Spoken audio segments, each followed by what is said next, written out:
I don't think anything that I'm going through or we're going through can compare to that moment of what my grandson went through.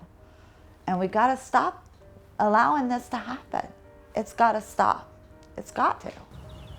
Nothing will ever make it right, because nothing will ever bring my daughter back. 16-month-old Torey Dymond and 2-year-old Shaiunna Hare are just two of the 477 Florida children since 2008 to die of neglect or abuse after their families had come to the attention of the Department of Children and Families. A year-long Miami Herald investigation into the deaths discovered that in the last 10 years, as the state cut back the number of children it sheltered or supervised, the death numbers increased dramatically. Nearly 85% of the 477 deaths were children 5 or younger. Among 2/3 of the children who died, at least one parent had a history of substance abuse or mental illness. Some of the deaths were so bizarre, so cruel, that they made huge headlines and sparked calls for reform. And many of these cases, when you think back over the last year where we've had numerous child deaths, many of these cases are cases that should have immediately been brought into the system. They were no-brainers. One of the most shocking cases reviewed in the investigation was of a couple with a pet python and a prior DCF history of drug abuse. Okay, and what's the problem? Tell me exactly what happened. Our snake, we have a Burmese python, and she's about 12 foot long. She got out of the cage last night and got into the baby's crib and strangled her to death. Jaren Hare and her boyfriend Charles Darnell were both convicted of third-degree manslaughter and child neglect and sentenced to 12 years each in prison. In a prior DCF case, the couple admitted to using drugs and signed a DCF safety plan pledging not to use drugs in front of the children. Shaiunna's biological father places blame for his daughter's death on the couple and also on DCF. They're taught to go out to people's houses and evaluate, to inspect, to say, okay, well, this is safe or this is not safe. When they walked into that house, they knew it wasn't safe. Last year, the statewide child abuse hotline received over 310,000 calls. Child protective investigators are then tasked with what can become life and death decisions. Such cases can range from parenting advice to the more serious allegations of abuse and neglect. Every parent thinks that they know what their child needs. And essentially, we're going in and telling them that maybe you need to do something different. You know, and the position of authority that we're in, we have to be very sensitive to how the parent is going to feel, because every parent feels like that's their child. Their child is almost like their property. You know, they don't want anyone to tell them anything. The job demands long hours and difficult decisions. I think about that all the time. I wonder did we make the right decision? Is there anything else we can do, you know? That's what I tell the new people. You can't get it out of your head, because you're always thinking about that child, and did you make the right decision for that child? The overwhelming majority of investigations end with staff making the right decisions and children remaining with their families in safety.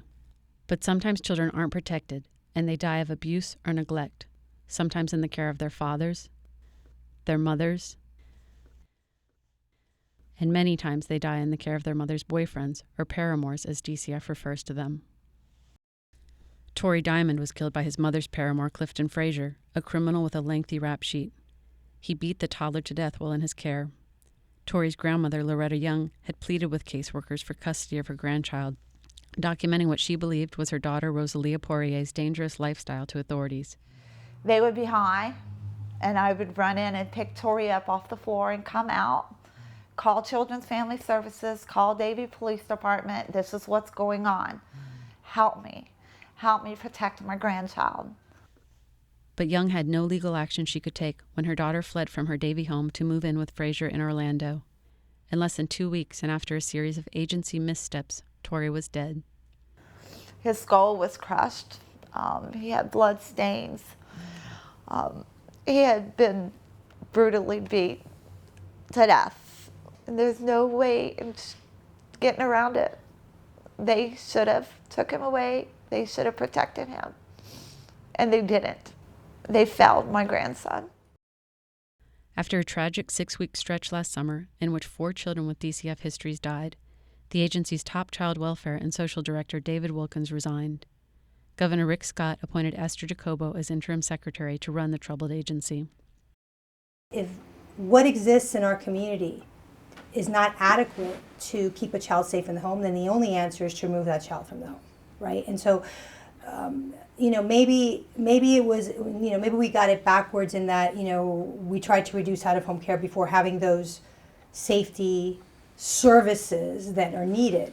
But I firmly believe that if you have those safety services needed, you should be striving to fix a family, because that's our mandate. The problem with family preservation is that we don't have the resources to do it well. Since we know that some of these children with good evaluations should remain with their families with intensive services in the homes that they do, but clearly we need more money. I think there's pretty much acceptance. The governor, more funding is going into the Department of Children and Families. In January, the governor proposed new funding to DCF. I'm here to announce that in my It's Your Money tax cut budget, we will propose an historic increase to DCF funding. We are committed to increasing the funding this year by more than $31 million. The proposal, if approved by the legislature, would boost DCF's budget just a little over 1%. As elected officials and DCF deal with policy and budget changes in efforts to better protect Florida's most vulnerable children, the families of those lost are left behind with sadness and longing. She's always on my mind. I'm always telling her that I love her and I miss her. I wish I'd done more myself, At times I wish I would have grabbed him and just ran for the hills.